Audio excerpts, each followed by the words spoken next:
Hello from Niš, Serbia. I'm really excited to be here and to spend my entire day. This is Serbia's third largest city. It is the city that is in the southeast. And not only do you get some great parts of the city, like look at where I am right now. I am in the central square, but there's a lot of history. There is an old fortress, there's a concentration camp, and there is so much more that you can dive into. This is also the burek capital of the world. Burek is literally in my top 3 favorite foods. Like, I'm not even kidding. I love it so much. You have to try some when you come here. I'm gonna be trying some later in the video, but I am excited to be here. Let's get into this. Let's see Niš. The Niš metro area has a population of about 250,000 people, just a tick under that, 240,000 to be precise. It is Serbia's third largest city. It is in the southeast, and when I say tourists don't really come here, only around 140,000 people do every year,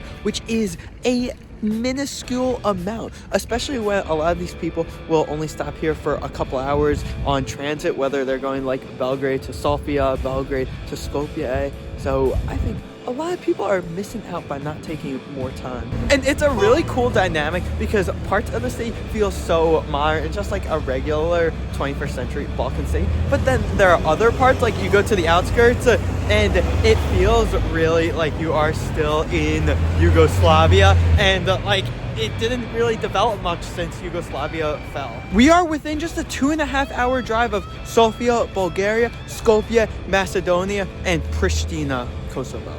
Come on, how don't these apartments just scream socialist Yugoslavia? Just the big concrete slabs that just go throughout, and they're tall too. Because the apartments are so tall and so many other buildings are so tall here, you know, they're not enormous, but 15-20 stories high. This is why I like the Balkan region so much, because you go to Central Europe and a lot of the structures are maximum like 4 stories, and then you have like the massive cathedral. That's no fun. All this, it gives it character. Here is King Milan Square, and this is where you should definitely start off if you want a central point to be able to go and hit all the landmarks, because it is an incredible square little garden, and you have shops that are lined up, some great architecture. The fortress is down here, the concentration camp is a little bit further, and this is where people are gathering and going about their lives, going through. I think here shows a real authentic experience of Niš, which is very different than most central squares, which typically cater towards tourists, and it has to do with the fact that tourists don't really come here. Obrenovićeva, that is the name of the pedestrian walkway that you have stores lined up. It's actually probably, I want to say, the shopping hub for the brand name stores. You have a New Yorker, like how you do in so many places in Central and Eastern Europe. It goes down some cafes, some restaurants. Oh, it's a regular pedestrian walking area. Walk 1 block to the left or to the right, though, and that is where you'll see a string of restaurants. Like, look where I am right now. You have the stone path. It's like 1, 2, 3, 4, 5, 6 restaurants all lined up. If you come by the bus station, there is this real authentic market where all of the locals are going to get their clothes and different vegetables, and there is just so much. It is actually a lot bigger than you would think. This is Java Street Market, and it is really cool. You see how it just extends. It goes so far down that way, and they are selling literally everything from sweatshirts and clothes right behind me, fruits and vegetables, but even like power equipment like chainsaws. So it's really like one giant superstore. It's almost like a mini mall, but you see, it's just the regular street market, street vendors. This is how you can really see the true culture of Niš. Another reason why you should come to this specific one, I think I'm the only foreigner that's here. And whoa, before we get to the next segment, make sure to subscribe, because I am traveling all around the Balkans. In fact, I am literally living in Serbia right now. So you will see things from every single Balkan country and more. Eastern Europe, Central Europe, Western Europe. I'm doing all of Europe right now. And I'm even going to some hidden gems. Like, I'm in Niš right now. So yeah, that's why you have to subscribe. The Balkans is without a doubt the most underappreciated region of Europe. Like, seriously, no matter where you go, you just find hidden gem after hidden gem. And at least from an American's perspective, nobody comes here. Nobody comes here. Niš, I'm willing to say, is another hidden gem. And like, I consider myself very well versed in knowing so many different random cities in so many different countries around the world. I didn't even know Niš existed until I moved to Serbia. So yeah, that really shows you how underappreciated this area is.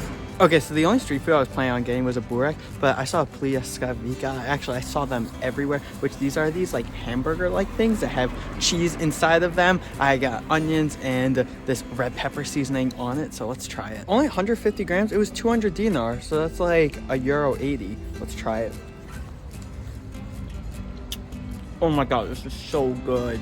So good. This is one of the typical Serbian dishes, and I really gotta say, Serbian cuisine, and I'll put Balkan cuisine just overall in my top 5 favorite cuisines in the world.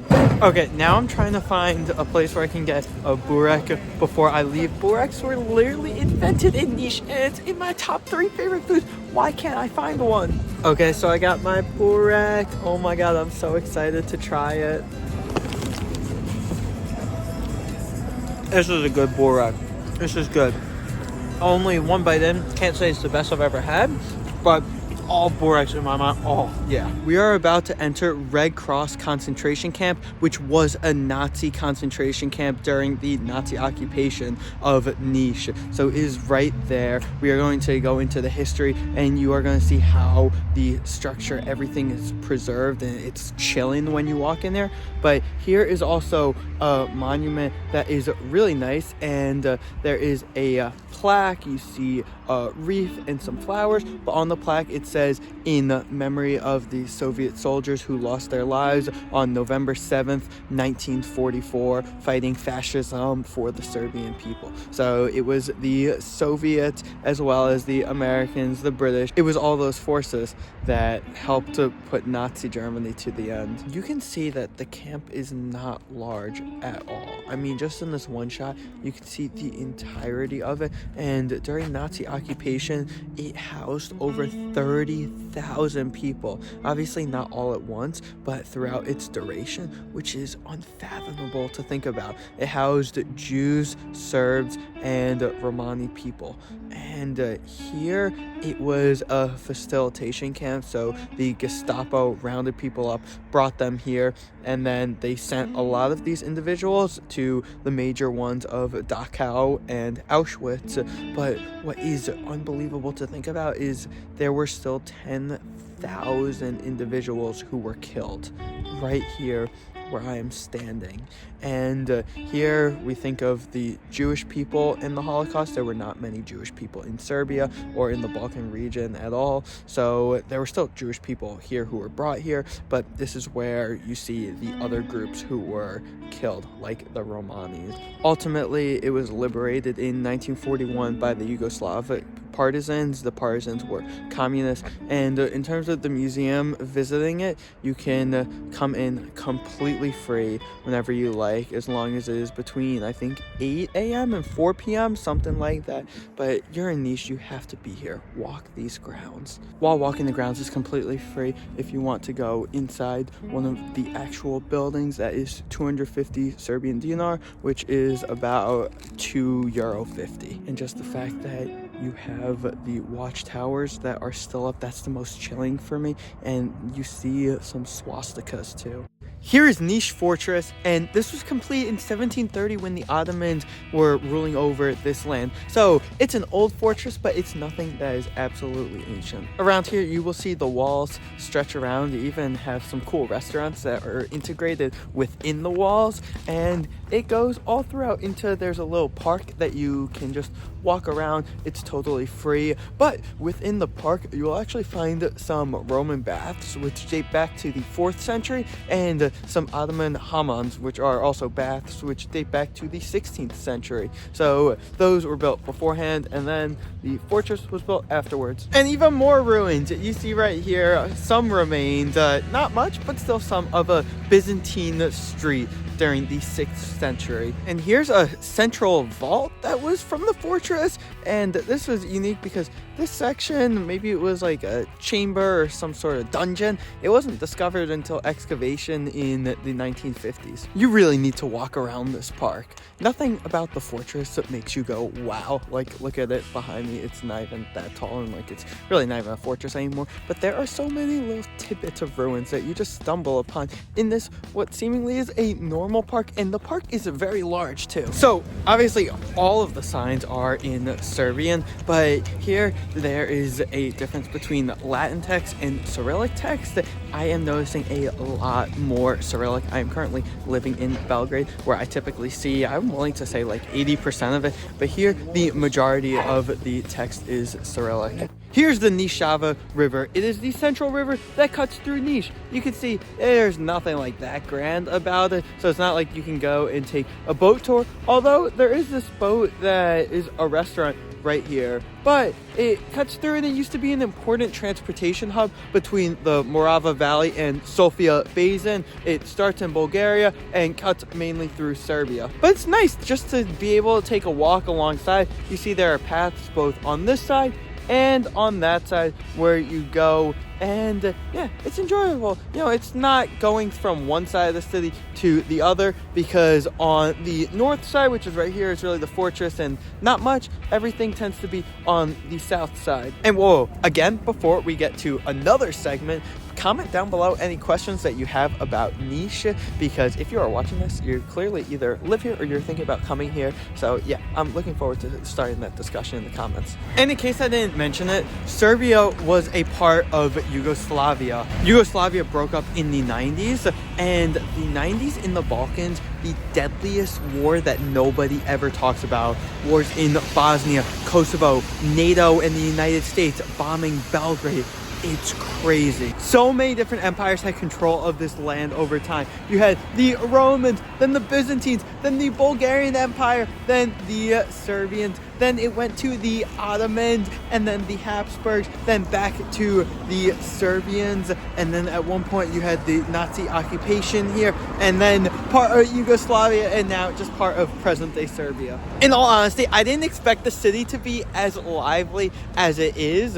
I mean, you go down the main roads and it is just bustling with cars, non-stop movement, people going to work, and just an energy and vibrancy that I thought that there would be some, you know, but it wouldn't be anything much. But just look at how, especially like down here, non-stop traffic. I'm surprised that as you continue outside the city center, it is still bustling and active, especially as now I move into the residential communities. But I also think that that's just a part of Serb culture, always on the go. And me being a New Yorker who's always on the go, I love it. One of the bus companies that runs to Niš, the Niš Ekspres, I can't recommend them enough. You can tell it is a very industrial city, especially when it comes to manufacturing. That is a large part of what the industry is here, especially when it comes to automobile and electronic manufacturing. There also is the company NIS. Yeah, not Niš, but NIS. It stands for Naftna Industrial Serbia. It is a oil and gas production company. It does a lot of its production in the southeast, and then it services Serbia as a whole. In terms of electronics, the South Korean company Yura actually has a big presence here, and this is a trend that you see not just in Niš but in all of Serbia, where you have foreign investment that is coming in. Around here in the southeast, a lot of Chinese infrastructure projects. In Belgrade, you have a lot of Saudi Arabian, United Arab Emirates, and Swiss infrastructure. The cost of living here compared to Belgrade, significantly cheaper. For a studio apartment in the city center, you will be paying maximum of 450 euros, and you go to other parts of the city, it could be just 300 euros. Compare that to Belgrade, which is already cheaper than most of Central and Western Europe. You will be paying like 600 euros, which, yeah, massive difference. The apartments here are very similar to Belgrade, the regular, just like block-like buildings that has the socialistic-like architecture. The main touristy things to do are all of the museums, especially relating to its rich history. There's even a skull museum, and there is a cave that's a little bit outside the city, but walking around, there aren't really like landmarks that you need to hit, which is why I think I'm loving it so much. It's kind of just walk around and vibe. Quickly, here is another public park that is literally just within a 10-minute walk of being in the main parts of the city. This is Park Čair. It's lovely how they have a bunch of these larger parks just around, so you can walk through and just relax, get out of that major city non-stop bustling movement. Okay, so my one day in Niš has come to an end. It's a small city. You can really see it in about, I say 5-6 hours. That is an adequate amount of time. I am really glad I came here to be able to see a Serbian state that's not Belgrade. It really feels industrial, and it's busy, and it gives those true Yugoslavia feels. So it was fun. A couple times I referred to it as a potential hidden gem. I wouldn't go that far, but if you're going into the Balkan region and you are thinking about stopping here, especially because it is so close to Sofia, to Skopje, to Prizren, Pristina, Belgrade, definitely consider stopping on over here. All right, Niš, glad I visited you. Peace.